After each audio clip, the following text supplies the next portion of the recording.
Okey, Assalamualaikum warahmatullahi taala wabarakatuh. Okey, saya Cikgu Khairul Hisam.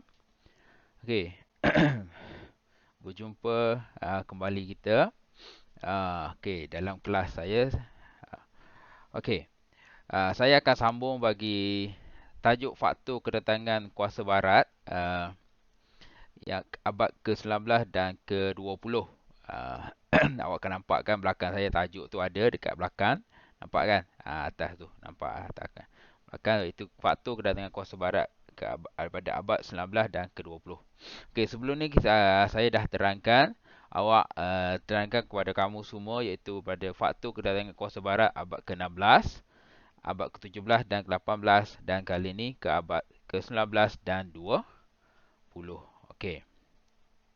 Okey, tanpa membuang masa, saya akan terangkan secara satu persatu faktor kenapa barat tu nak sangat datang ke uh, mana? Asia Tenggara, terutamanya tanah Melayu kita lah. Kenapa dia nak sangat datang ke tanah Melayu kan? Okey. Okey, kita tengok. Okey, yang pertama iaitu faktor kedatangan yang pertama iaitu perkembangan industri kereta. Perkembangan industri kereta. Okey. Okey, kalau awak nak tulis nota, tulis macam ni ya. Buat macam ni, faktor isi utamanya iaitu faktor kedatangan industri kereta. Lepas tu tengok kepada huraian dia. Ha. Maknanya faktor perkembangan industri kereta itu perkembangan pembuatan kereta di Eropah, terutamanya di Britain. Terutamanya di Britain. Okey. Dia datang sini bukan dia nak cari enjin tau. Dia datang sini dia nak cari bahan mentah. Bahan mentah. Enjin dia orang boleh buat. Dia orang boleh buat, dia orang tak kisah pun. Dia orang nak cari bahan mentah. Contohnya nak buat tayar. Tayar mesti buat daripada getah. Dia orang tak ada pokok getah. Dia orang perlukan bahan mentah. Bahan mentah tu getah lah. Getah asli ni. Nak buat tayar kereta tak boleh buat dengan kayu. Okey. Sebab peningkatan pembuatan kereta tu menyebabkan permintaan apa tu? Getah asli tu meningkatlah sebab nak mencipta tayar. Dan juga diorang tu bila diorang dah ada industri, salah satunya mereka kilang mereka menggunakan elektrik kan. Lebih banyak penggunaan barangan elektrik. Tu pun sama, diorang perlukan getah sebab getah ni adalah penebat penebat barangan elektrik. Jadi sebab apa mereka datang? Satu, mereka sebab nak cari getah asli. Sebab apa? Sebab satu, nak buat kereta dan juga penebat barangan elektrik. Okey. Okey, tengok yang kedua. Okey, tengok yang kedua.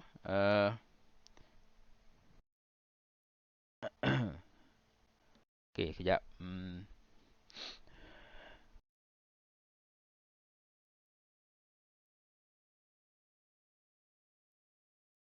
Okey, tengok yang kedua.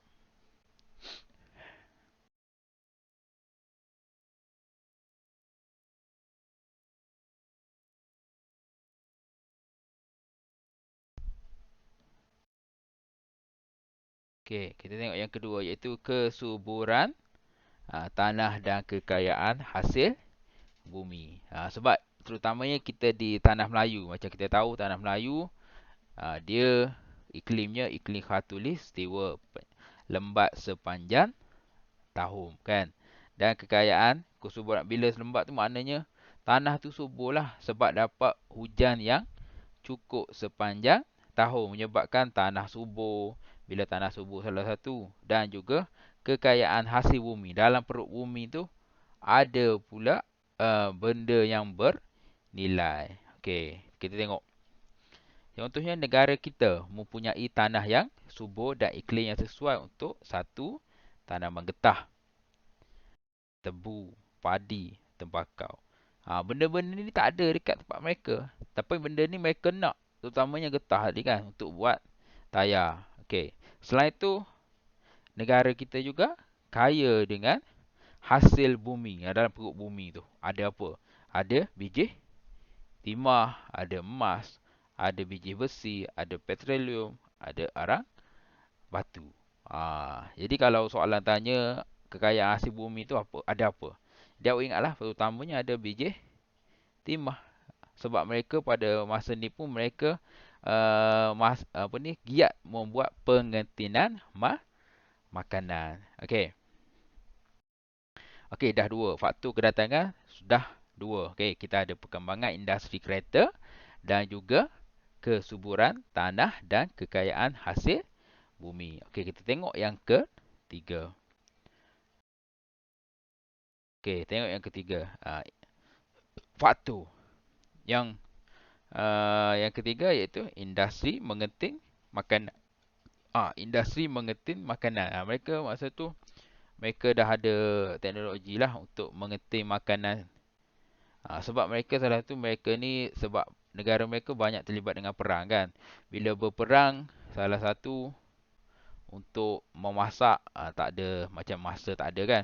Jadi mereka buat ini makanan dalam tin. Itu satu perang. Ada juga memang industri ini memang berkembang sebab kesibukan menyebabkan ada industri kesibukan rakyat mereka untuk masak ke dan menyebabkan muncul industri untuk mengeting makanan. Okey. Untuk tin makanan tu tak boleh guna besi, mesti menggunakan biji timah. Sebab untuk mengenting makanan, minuman dan membuat bumbu rumah dan juga tong minyak. Paling utama ni lah. Ni, minuman dan juga makanan. Dan permintaan dan harga biji timah tu turut meningkat. Bila permintaan banyak maknanya harga tu akan meningkat. Permintaan banyak. Permintaan meningkat menyebabkan harga meningkat lah. Jadi awak ingat munculnya faktor industri makanan sebab mereka untuk buat mengetin makanan dan minuman serta membuat bumbung rumah. Zin. Okey, yang seterusnya pembukaan terusan Suez. Pembukaan terusan Suez. Terusan Suez. Okey, terusan Suez ni satu tempat. Okey, kita boleh rujuk pada peta. Okey, tengok peta. Okey, kejap peta ada yang memang. Di mana terusan Suez tu? Ni. Okey. Agak awak nampak terusan Suez. Dekat mana? Ni. Dalam peta ni tak nyatakan tapi saya tunjuk sini. Ni. Saya bulatkan tu adalah terusan Suez. Pembukaan terusan Suez tu menyebabkan jarak perjalanan daripada Eropah ke Asia menjadi pendek. Sebab sebelum adanya ni, mereka terpaksa lalu daripada contohnya England kan. Inggeris. Dia terpaksa lalu ni. Lalu pergi sana baru sampai ke tanah Melayu. Tapi kalau dia buat terusan Suez, dia akan lalu sini ya. Okey. Berapa banyak apa ni? Masa lah dah dia ambil, dah menjimatkan berapa banyak masa dah dia ambil untuk sampai ke Asia Tenggara. Kalau contoh tu kita ambil tu setahun. Mungkin yang ni 6 bulan dia dah sampai ke Asia. Okey, yang tu berdasarkan peta. Saya tunjuk peta untuk awak lebih faham. Okey, kita pergi balik. Iaitu tajuk pembukaan terusan Suez. Yang menghubungkan pelabuhan site di Laut Mediterranean dan juga Laut Merah dan mempercepatkan urusan perdagangan. Dan perdagangan antara alam Melayu dan Eropah semakin bertambah. Salah satunya memendekkan perjalanan dari Eropah ke Asia. Okey, 4 dah. Okey, yang kelima, penciptaan kapal wap. Kapal wap. Kapal wap ni kapal yang tidak masa ni tak menggunakan petroleum lagi. Dia menggunakan wap. Wap tu dijana daripada arang batu. Okey, kenapa mereka cipta kapal wap? Sebab bila kapal ni kelebihan dia dapat membolehkan membawa muatan yang lebih banyak, menjimatkan kos, perjalanan lebih cepat serta penghantaran mudah dan juga murah. Ini kelebihan kepada kapal wak. Sebelum adanya kapal wak, mereka menggunakan kapal layar. Kapal layar. Okey kan? Mereka menggunakan kapal layar. Okey. Okey, yang tu yang kelima. Okey, yang keenam. Itu persaingan kuasa barat. Persaingan kuasa barat. Mereka bersaing antara mereka.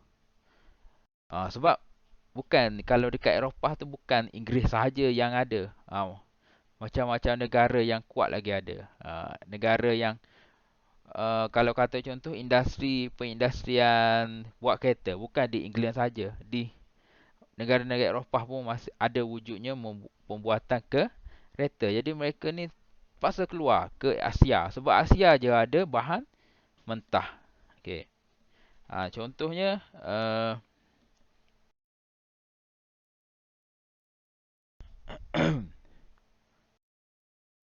okey. Okey, tengok. Contohnya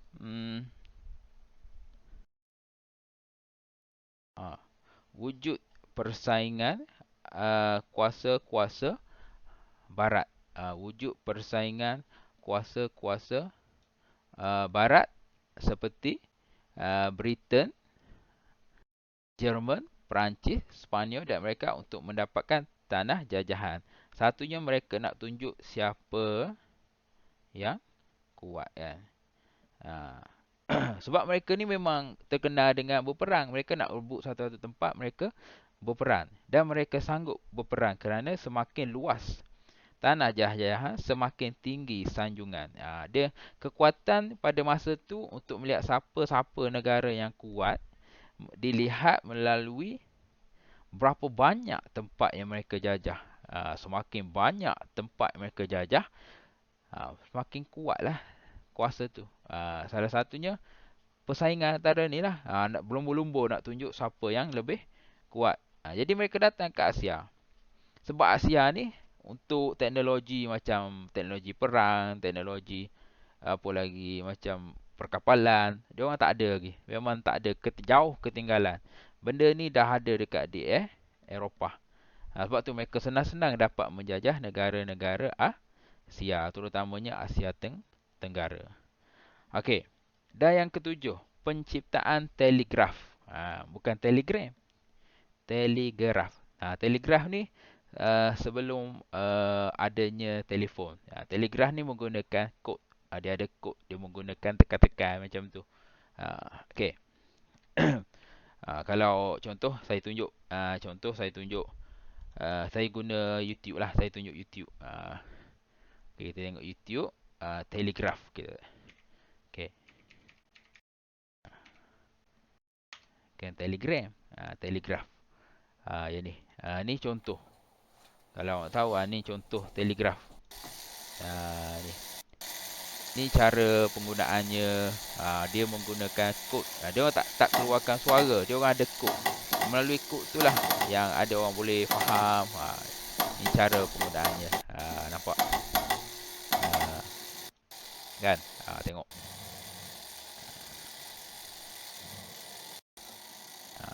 Okey. Untuk lebih detail boleh tengok balik dekat YouTube benda ni ada. Type je telegraf. Telegraf bukan telegram. Telegram tu tempat awak nak ni berchat. Okey. Okey, ciptaan telegraf ni membolehkan ahli perniagaan Eropah menghubungi ejen atau wakil mereka dengan cepat. Kalau dulu terpaksa hantar surat lah. Hantar surat lama menggunakan kapal. Kan? Menghubungkan contoh nak apa-apa benda, contoh nak pesan daripada Asia untuk hantar ke Eropah.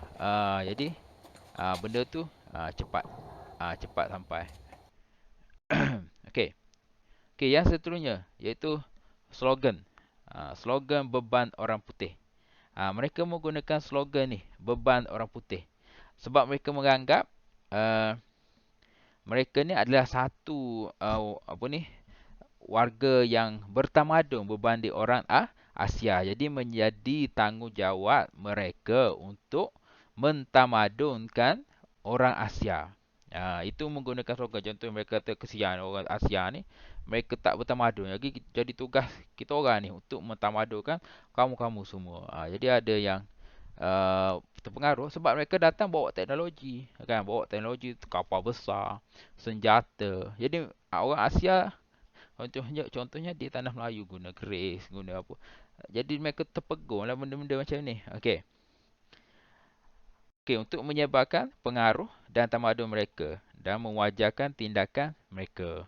Situ menggunakan slogan beban orang putih. Dan slogan beban orang putih ini bermaksud tanggungjawab dan kuasa mereka membantu dan memberi kesejahteraan kepada wilayah dan yang ditaluki. Contohnya Perancis menggunakan slogan tugas menyebarkan tamadun kepada penduduk dunia, bukan penduduk dunia, bukan barat yang dianggap mundur. Mereka kata tugas mereka untuk menyebarkan tamadun menjadi tanggungjawab mereka, tanggungjawab yang besar untuk menyebarkan tamadun kepada orang Asia terutamanya. Padahal mereka sebenarnya menggunakan slogan ni untuk mengaburi orang Asia terutamanya di tanah Melayu kita. Untuk sebenarnya mereka datang untuk ambil bahan mentah dan juga menjajah secara keseluruhannya, terutamanya Perancis macam yang menjajah negara kita, terutamanya pada awal dulu Melaka dijajah oleh Portugis, kan, lepas tu Belanda, lepas tu dia ambil alih oleh pihak Portugis, lepas tu dijajah oleh Jepun, lepas tu dia ambil alih balik oleh Inggeris, kan. Okey. Okey, ada 8 semua, kan. Jadi faktor kedatangan kuasa barat ni ada 8. Jadi siaplah semua. Ketiga ketiga-tiga lingkungan masa. Contoh yang pertama yang awak dah belajar, iaitu faktor kedatangan kuasa barat pada abad ke-16 dan 17, pada abad ke-16. Lepas tu 17 dan 18 dan juga 19 dan 20. Yang tu yang sebelum ni saya dah terangkan. Okey, yang ni saya dah terangkan ke-88-nya. Dan saya harap kamu faham. Kalau tak faham, boleh PM saya. Kalau yang bukan student saya, boleh email ataupun komen di bahagian komen. Tanya apa-apa boleh. Saya tak ada masalah. Saya akan jawab segala apa yang pertanyaan daripada awak semua. Okey, Okey. Dan saya harap apa yang saya terangkan ni faham untuk kamu, mudah untuk kamu faham. Okey. Dan kita akan berjumpa balik untuk saya terangkan tajuk-tajuk yang lain bagi sejarah tingkatan 3. Sejarah tingkatan 3. Dan sampai di sini saja. Sekian. Terima kasih.